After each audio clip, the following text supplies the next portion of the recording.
somos cada vez más dependientes del cobre.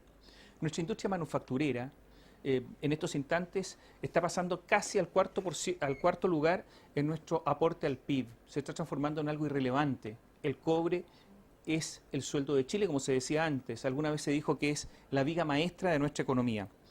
Yo quiero recordar que nadie previó el aumento del precio del cobre como el que tenemos hoy.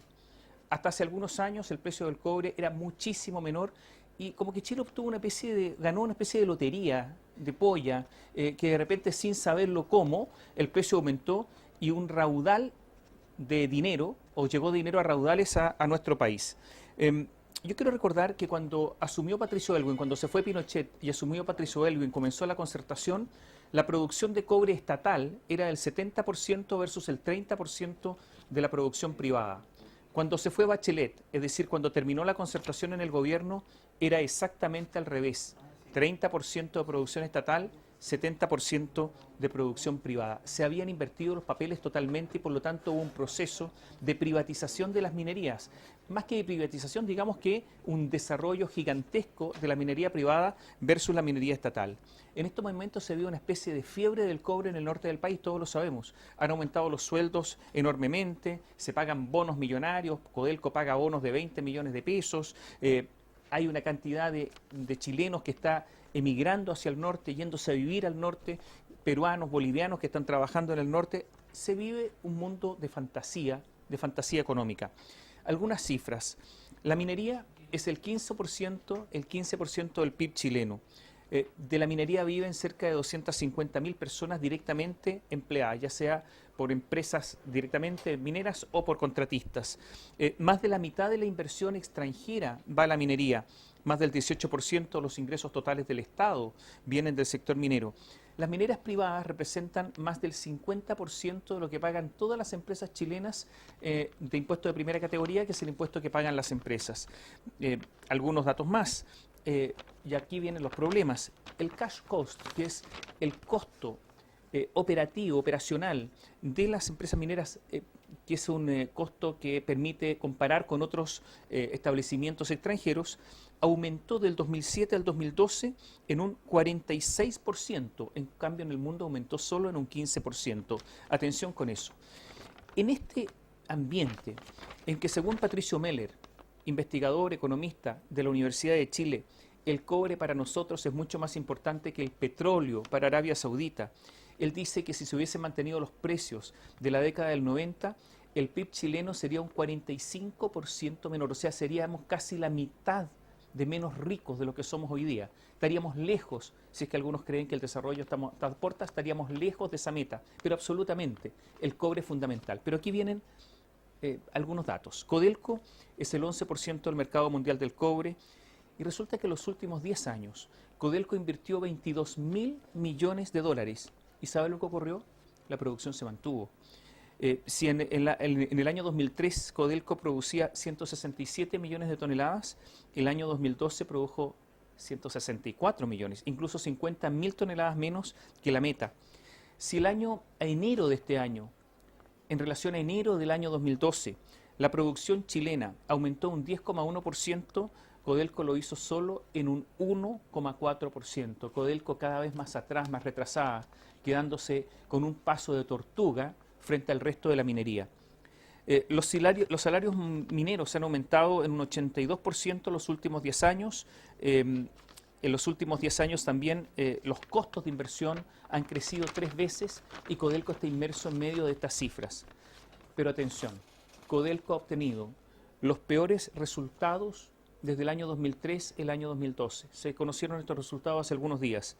Las divisiones productivas de Codelco lograron ganancias de 567 millones de dólares, bajaron un 64% en relación al 2011. Voy a repetir la cifra. Las divisiones productivas de Codelco bajaron sus ganancias en un 64% en un año.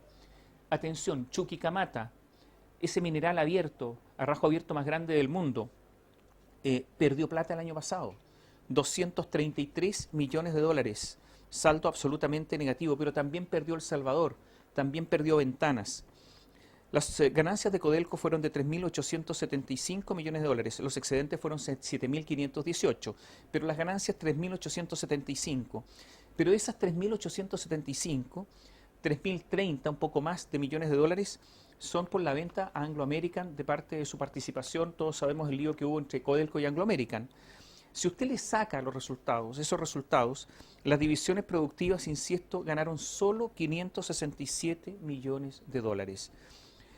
Hay que señalar que un 9,8% bajó el precio del cobre, es verdad, el año pasado, pero Codelco tuvo gastos administrativos y operacionales que han subido desde el año 2005 hasta el 2012 6 veces. Se lo repito, Codelco ha aumentado sus costos administrativos y operacionales desde el 2005 al 2012 en 6 veces.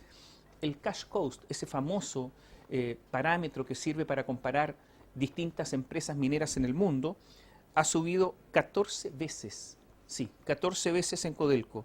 Desde el 2011 al 2012, los aumentos del costo de Codelco es de un 40% y se debe todo esto a sueldo, a menor productividad laboral, a los costos decrecientes de la ley del mineral, es decir, a muchas razones. Y uno se empieza a preguntar qué está pasando con Codelco, qué pasa con su administración. No la actual, porque la actual también es heredera de las que vienen. ¿Qué pasa con Codelco? Fíjense que en Codelco se pagan millonarios bonos, hay algunas prácticas que son incompatibles con la situación económica que se vive en Codelco y además incompatibles con una empresa estatal, que tiene que ser una empresa muchísimo más austera, más modesta, una empresa del Estado que pertenece a todos los chilenos. Hay muchos contratistas ex Codelco. No está claro exactamente cómo se asignan esos contratos. Hay hartos amigos, eso sí, y cuando se pregunta por qué es así, dicen es que siempre ha sido así. Lo cierto es que Codelco ha tenido muchísimos problemas ambientales con Ventanas. A propósito de la expansión de Andina, dice que solo se van a afectar 4 glaciares, porque el gerente general, el Tomás Keller, que dirige Codelco, dijo que eran glaciales. Parece que no había leído el informe y dio una conferencia de prensa donde no sabía ni siquiera pronunciar la palabra de lo que iba a afectar. Y la pregunta es si es que Codelco no podría, si es que siguen las cosas así, transformarse en algo bastante irrelevante. Hay economistas que en estos instantes están diciendo que ha terminado el superciclo de los commodities, entre ellos del cobre, y por lo tanto la tendencia tendría que ser a la baja. Con estos costos, ¿qué va a hacer Codelco? ¿Es que va a ser una empresa que solo va a permitir pagar a los trabajadores, pagar los bonos y ser cada vez menos importante para nuestro país? Esa es la pregunta. Y lo otro, ¿alguna vez van a mejorar sus estándares ambientales en serio? Porque Ventana, la verdad, es que ha sido una vergüenza. Los desafíos para Codelco son enormes y las últimas cifras son horribles.